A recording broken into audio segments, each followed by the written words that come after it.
hello and welcome to our first Twitter space with some of the founding team from Jade City.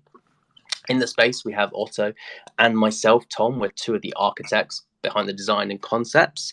Nehal is here, an advisor to the project, and our COO, William. So, hello, everyone.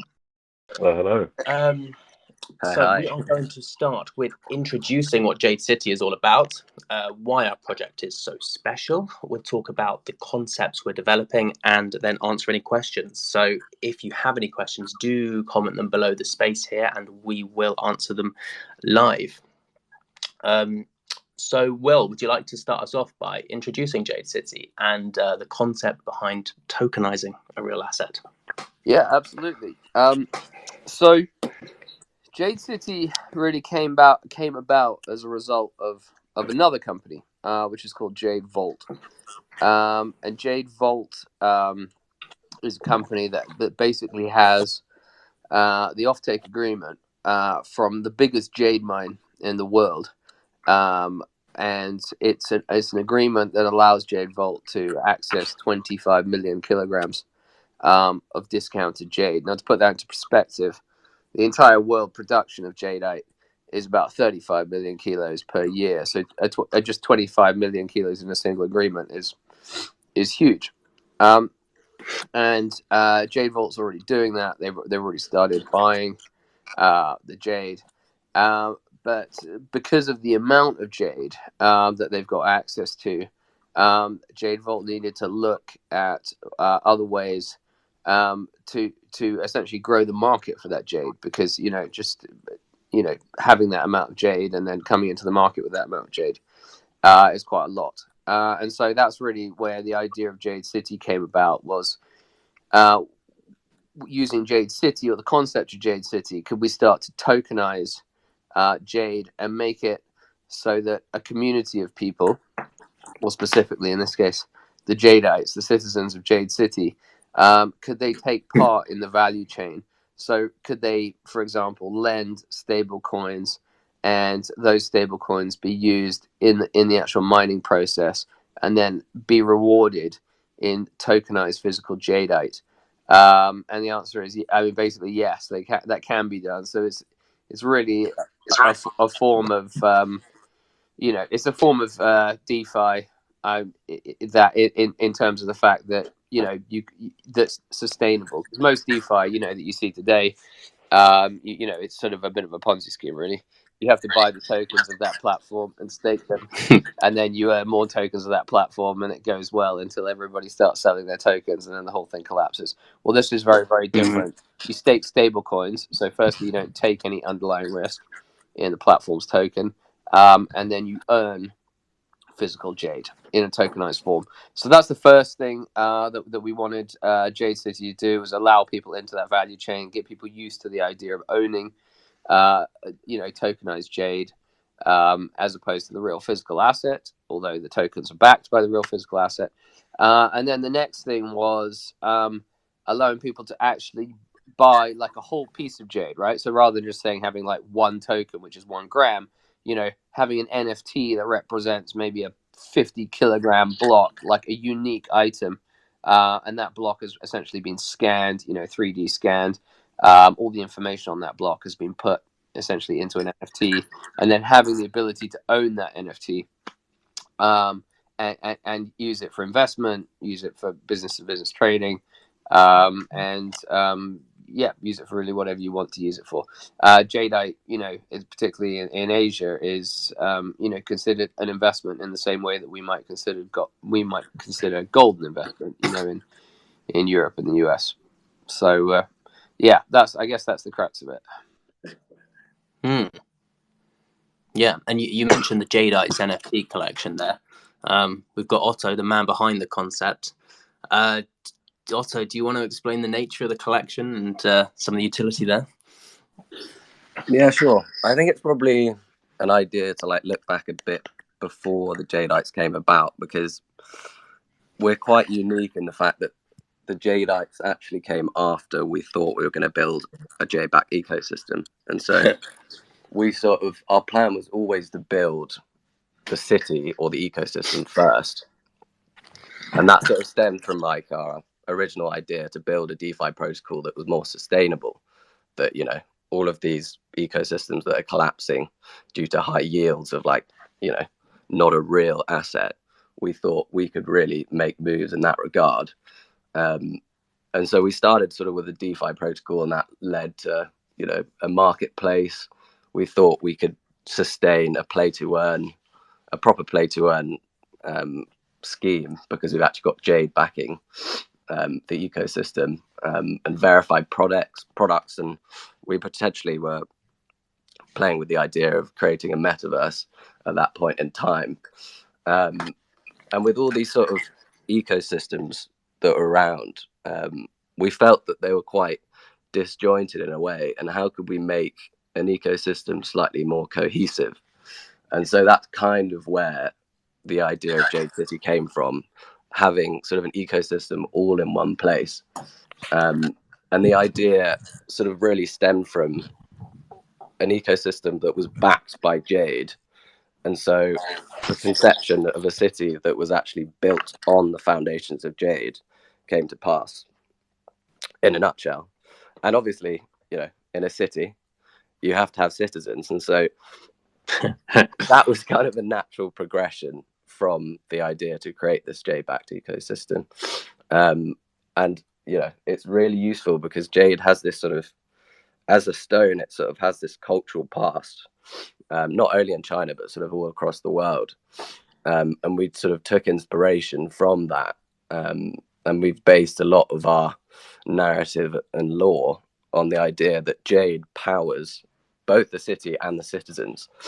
And so I guess the first utility of the Jadeites would be that they actually are connected to a piece of jade called the Heartstone. And you can actually burn your character to take control of your Heartstone. And because the jade actually powers the citizens, you actually have to sacrifice your character, which is quite an interesting concept in itself. The second utility would be the Jadeites actually, because they're so connected to the city, and it's their life force, they actually share in the revenue of the city. And so we can sort of build a community that's actually really all connected to the wider ecosystem. And as that builds, that will sort of become more lucrative in itself. And I guess, yeah, the third utility would be each get sort of special access and special benefits depending on what building they belong to, because each citizen basically will belong to a certain building. And I know we haven't sort of touched on the buildings yet, but I imagine that's sort of the next segue to which we go to now. Yeah, so the city infrastructure, which is sort of our idea of a virtual city where each building hosts various features of the platform. We've got a lot more details of these pinned on our Twitter threads, so do go and take a look there, and do comment any questions if you have them, and we'll get to those towards the end. Will, you've designed basically our tokenomics and the sustainable aspect of the green bank. I wanted to touch on this because one of the main questions we get is how could we sustain a 25% yield, say, when people stake on the platform? So do you want to explain what's going on there? Yeah, absolutely. So the yield in terms of value, right, when we say, okay, it's 20, it will actually range from 20% up to 35%. It will depend what level. The only way that you will be able to, let's say, lend onto the platform and earn from the platform is you have to have citizenship. So you have to have a Jadeite tribe NFT. And there's a hierarchy within the tribe. So if you're like, you know, top like royal family Jadeite NFT, you know, you can not only get a high yield, maybe you can get, you know, 35%, but you can also put a lot of money in. I mean, I think you can put up to about $40,000 in, whereas let's say you're the bottom end of the hierarchy, which in this particular case is you're a minor. You know, you might be earning 20%, and you might be able to put in a maximum of like $2,000. So that obviously limits like the amount you can earn. So there's a big incentive, obviously, to be higher up the hierarchy.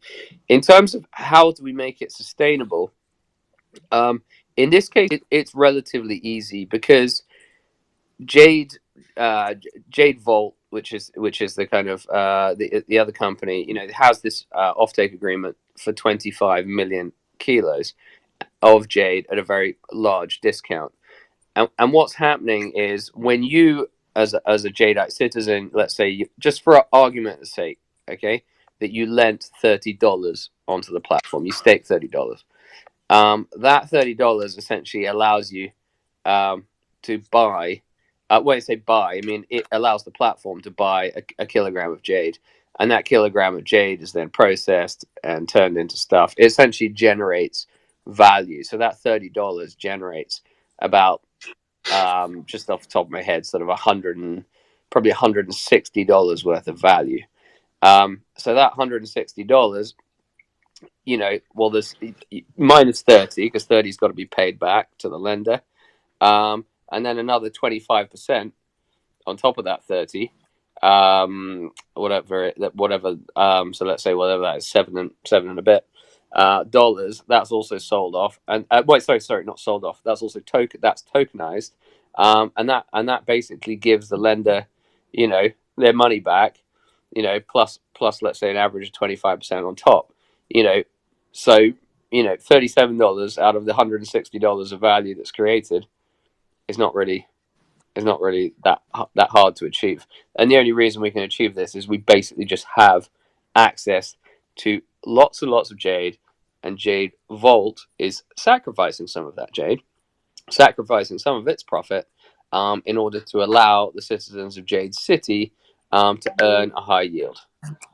And they're earning that high yield, and the reason that we want that to happen is that we want it to happen is because we want to onboard people to the concept that they can own tokenized jade, that they can own jade in the form of NFTs. Because once that people become comfortable with that, once the community gets used to that, and once that starts to grow, it massively expands the amount of jade that essentially can be put into the market, and that's good for Jade Vault, and it's very good for Jade City as well. Okay, so it as essentially Jade Vault is sacrificing some of the jade, and that allows you to make this sustainable, ROI. And to put that in perspective of what's the actual value, so there's enough jade with the existing offtake agreement for this to run, for the staking pool to fill up to $75 million. So it's capped, it's not uncapped, for it to run for 8 years, which in crypto terms is like a very, very long period of time, at those kind of yields. And that's, I think it works out about sort of there's $150 million worth of jade that has been put aside to do this. And that, that's the reality. Basically, we got $150 million jade put aside to do this. So yeah, it's sustainable in that regard.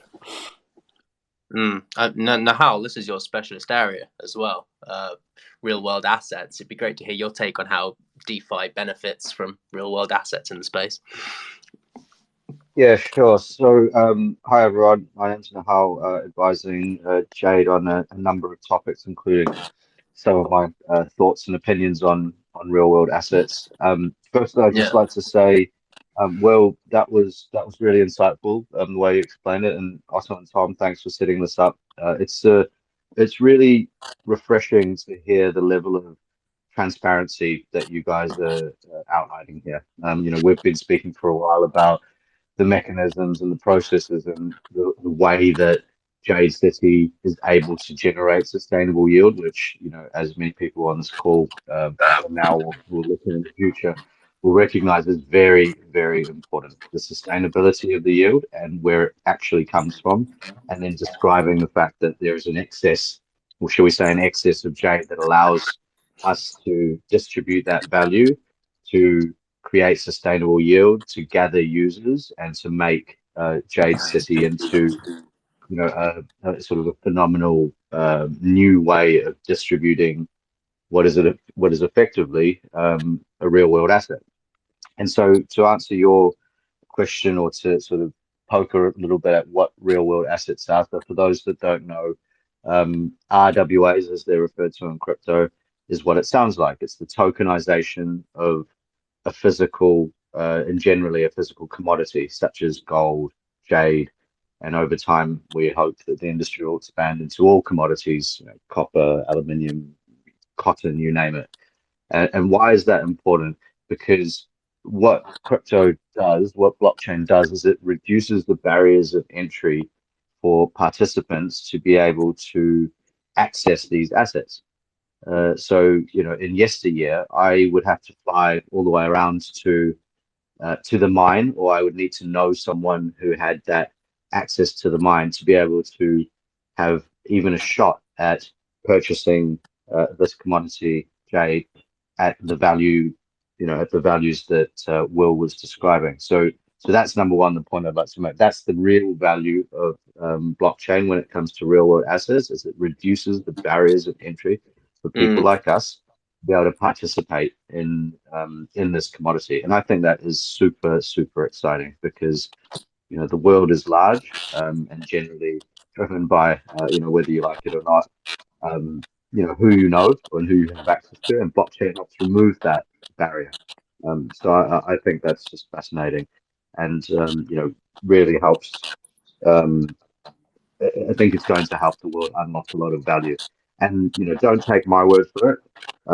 BIS, the Bank of International Settlements, which is a global regulatory body that sort of strongly advises people such as the Basel Committee, which is another regulatory body in banking, on how on sort of new regulations and their opinions on how the world will work and change, and how regulations will be a part of that. Specifically, say that they believe that DeFi in its current form, with its inflationary tokenomics of which are basically asset tokens that are backed by nothing, is unsustainable. However, they see one of the great opportunities for the blockchain industry to open up is exactly as I described, is real world assets, tokenization of real world assets. So I'd be happy to share a link to some of the articles that I read and refer to, so you sort of have some proof or some reading that the listeners can follow up on. But yeah, I hope that answered your question regarding real world assets. Yeah, yeah, great. Thanks for that, and do share those links. That sounds. You can comment them on the space even. That sounds very interesting. I think it's just that whole thing of to add on what Nehal's saying, it's like it's access, which is one, and just removal of the middleman. Which is really, really interesting as well.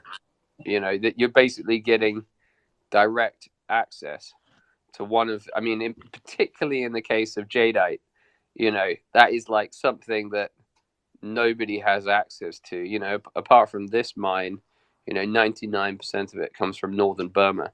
This is a part of the world that you can't actually, you can't, as a non-Burmese person, you can't actually go there. It's closed off by the Burmese military. So it's, it's quite interesting that, that's the kind of access, it gives you to take part in that value chain. Absolutely, it's the opening up of a what effectively has been a fairly closed market to the masses, and I think that's frankly, well, when we first spoke, that's what got me excited. This idea of it wasn't just tokenization, it wasn't just removing the middleman. It was this specific commodity Jadeite that you really can't get your hands on unless you're willing to go out and pay what is effectively market price, and even then it's difficult to buy it en masse. So I think there's some really exciting opportunities for businesses that that generally source jade and create product to participate in this market, well, in part of this ecosystem, which will be effectively a marketplace for the physical commodity. Just as a sidebar, I was walking through the streets of London, and I came across a stall, and this lady was selling all sorts of jewelry and odds and ends, and some of it was jadeite, and she struggled, she said, to get the access to the raw materials in a way that suited her at a cost that suited her. And I sort of spoke to her a little bit about Jade City and Jade Vault, and she was immediately intrigued. And this is the person that would not really be necessarily interested in cryptocurrencies or in blockchain, but as soon as you gave her a real world use that benefited her and her business in a way that she couldn't access in any other way, her eyes sort of lit up, and she was very, very interested. So Yeah. I think there's a huge opportunity here. Yeah, no, that's quite interesting. I think it's one of the hardest. I mean, apart from just the access problem, it's a very, very hard thing to buy because there's so much fraud. That people can take something that's not jadeite and pass it off as jadeite, or try to, or they can take some bad jadeite and dye it green, or dip it in acid to make it look better, and all these things essentially make the product worthless, but they make it look better.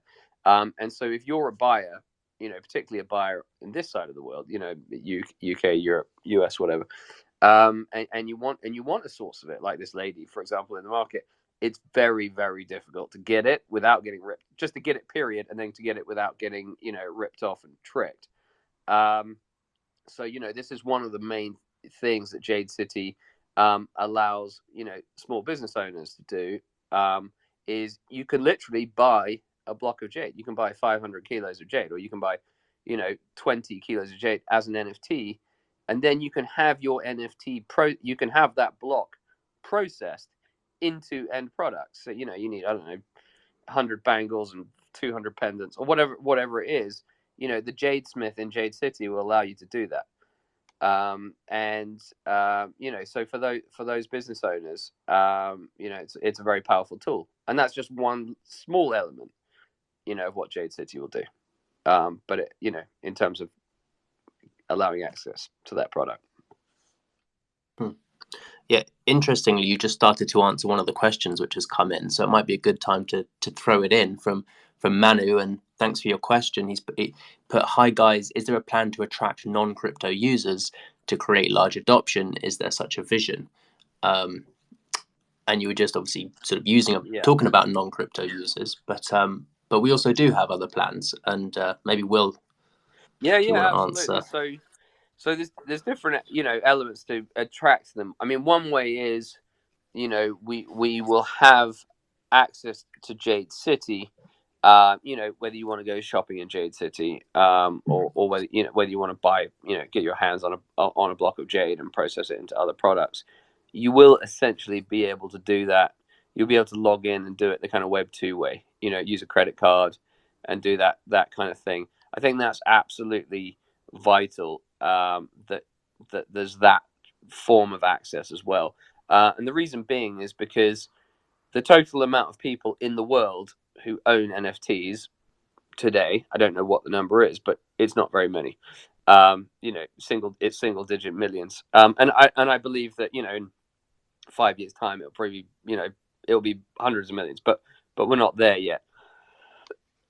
So we need to make it as easy as possible for the people, the business users that want to use Jade City, to use it. And the reality is for the Jade City, the token holders, the governance token holders, or for the citizens, the citizens that share in the profits of the city, you will benefit from everybody that uses it, not just the blockchain people that use it, because everybody who uses it, everybody who spends money on it, everybody who takes part in it, will essentially put value into the system, and that value gets shared between the community. So that's one way, is access, essentially, just allowing kind of Web 2 access to the platform as well. And then the other thing is the platform has two things in it. It's designed to allow, let's say, a speculator to take part in the value chain and enjoy all the fun and play all the games and do all that kind of stuff. But then there's like a very serious business side to it. Our goal, the reason we're incentivizing people and allowing them to earn, is because we're trying to teach a community of people to own the jade in this way, to trade it as a tokenized asset. And the reason we want to do that is because we actually want to sell a lot of jade. And that's all about getting people on board, who are not from the crypto community. But the crypto community is, the NFT community is a great place to start, because it's a community of people who aren't afraid to try and do something new. And it's a community that's growing. So great place to start, and then we push from there. Hopefully, and Will, just to add to that, and I think it just, we may have said it, but it's relatively early where I am, so I'm a little slow this morning. But the fact is that you can have the jade delivered to you, right? So there's the ability to have physical product in your hands in some way, shape, or form, whether it's in the form of a specific jewelry item or statue or whatever it may be, as well as the raw product itself. Correct. Absolutely. You can always burn your NFT, essentially, and take physical delivery. I mean, that's the key thing. I mean, whether it's an NFT of a block or whether it's an NFT of a coffee table that's made of jade, or whether it's actually your Jadeite citizenship, you can burn that too and get the Heartstone. Everything is connected back to a physical jade that can be delivered to your factory, your house, or your business. Yeah, nice. Sounds like I need a jade coffee table. Yeah, everybody needs a jade coffee table. That's a must-have. They're only like 20 grand. That's Christmas. That's my Christmas gift for next year. All right, yeah. I'll stack it on the list. Exactly. Yeah, so maybe we can finish up. Just it might be nice to talk a little bit about our roadmap. So I mean, we're very early in the development stage, but there's a lot to come. Will, do you want to talk about what we're planning on building first and the future? Yeah, absolutely. So at the moment we are in the process of we are getting essentially the vault full, right? So we have this company called Jade Vault. We're mining. We can't start with 0 jade in the vault, right? So we've actually mined 15 million kilos already this year.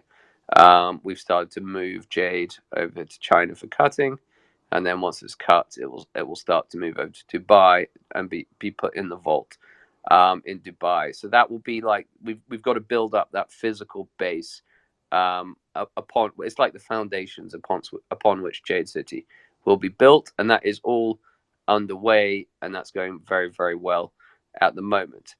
In parallel with that, we are developing Jade City, and it will develop in stages, right? Because we've got this city with 9 buildings that do different things. Some of the things are quite elaborate, some of the things are quite simple, and obviously we can't just launch that all in one go. That would be well, it probably just wouldn't work. So the first bits of Jade City that will be launched, and these will be launched in 2024. You will have the Imperial Palace. This is essentially, in our mythical world, this is where the royal family and the Imperial Guard live. But this is essentially where you can. There's AMAs with the team. This is where you can look in a transparent way. You can look at the finances of the city, so you can see how much of the city is earning, how much of it's being used to run the city, how much of it's being distributed to citizens, how much of the profit's being distributed to the governance token holders, and you'll also be able to learn about the city, the rules of the city, and everything. So that's the first building, okay, and that's like the foundation. It has to be there, because that's where the emperor lives. And then the next thing that will follow that, and probably almost exactly the same time, will be the Green Bank, okay, and the Green Bank is where you can lend stable coins and essentially start to earn your yield in the JFI token. The JFI token is the utility token of the platform. And the idea of the JFI token is it essentially has the purchasing power. One JFI token can purchase 1 gram of Jade block. Now, the JFI token, although it's essentially pegged to physical Jade that it can be used for purchasing, its dollar value can go up and it can go down. I mean, we would expect it, ultimately, it's not going to be too volatile because it's not. I mean, if it went down too much, obviously people will just come in and buy up some cheap Jade. And if it was to go up too much, then the Jade stops becoming good value, right? So that will go back down again. It's not designed to be a speculative token. It is a utility token, and that's what you will earn for staking, and you'll do that in the Green Bank. So that's it. Also in the Green Bank, there will be a DEX, just for trading. Between you've got the governance token, the JCT token, the JFI, which is the utility token, which I've been discussing, and stable coins. And also in the Green Bank, there will be all the kind of transparency regarding audit. So checking that the Jade is there for each token, and the way that will be done will actually be done by third-party auditors, and the reports will be available in the Green Bank. So that's the Green Bank. That's building number 2, and then building number 3, which is super important, is the mine. Okay, the mine is where you can turn your JFI tokens, which is 1 token, 1 gram, where you can actually turn them into a block of Jade. So let's say there's a block of Jade that weighs 1 kilogram. Okay, a small block of Jade, that would be the smallest that you could find there. So 1 kilogram is 1,000 grams, and 1 JFI token is 1 gram. So you would need to earn 1,000 JFI tokens, or you would need to go onto the DEX and buy 1,000 JFI tokens, or earn half of them and buy the other half, or whatever combination happens to happen. So you'd need to take the 1,000 JFI tokens, and you would need to go to the mine, and you would burn them in order to essentially get an NFT that's got 1,000 grams of Jade. So what you would actually do is you would then, it's like a random mint. Okay, so if you can imagine, there's 100 blocks of Jade, that all weigh 1 kilogram each. They've all been scanned as NFTs. Some of the blocks of Jade are sort of utility, which is just sort of standard quality. Some are medium, like high quality, and some are super high quality. It's a random mint. You don't know what block you're going to get. It's a lucky dip. You won't lose money. Even if you get the worst block, it will still be essentially that's what you paid for it. But you do have the opportunity to get a really good block, which adds a lot of fun and excitement to it. And it will be worth a lot more essentially than you paid for it. So that's the mine. It's like the lucky dip, random minting where you mint blocks of Jade. And once you've minted a block of Jade, you got the NFT. You can trade it. You can process the block of Jade into other products, or you can actually just burn your NFT and take the physical block of Jade and get it delivered to your factory or your house. So the idea is just to give people maximum flexibility and just show them all the advantages of like holding these physical assets as NFTs or as tokens. Yeah, brilliant. Okay, great. Well, we've answered all the questions here. I think we can probably wrap this up. Do comment any further questions below if you've got them, and we'll be more than happy to answer them. I think that's all for today. Thank you, everyone. Thanks a lot, Tom. Thanks for putting that together. Brilliant. And thanks everybody listening. Thanks for listening in. It's this is going to be. I really think it's going to be quite a unique project. And there's a lot. There's a lot of real planning, real thought, and real assets that's going into this, and a lot of work. Watch this space. Lots to build. Yeah. And I echo that from the 3 gents in green at the top of my screen. You guys have been working tirelessly on this. I've just been on the edges, frankly, but the amount of work that you guys have been putting in and the way that things have evolved in the last few months has been phenomenal. Between the 3 of you guys are doing the work of a 100-man band. So I'm personally genuinely really impressed by your work, and I hope the others will very soon get to see some of the output of that as the roadmap continues to kind of evolve and be delivered into next year. Thanks, Nehal. Well, big adventure we got all together. Thank you. Yeah, thanks very much. All right. Take care then. Brilliant. All right. Thanks, everyone. Bye. Bye.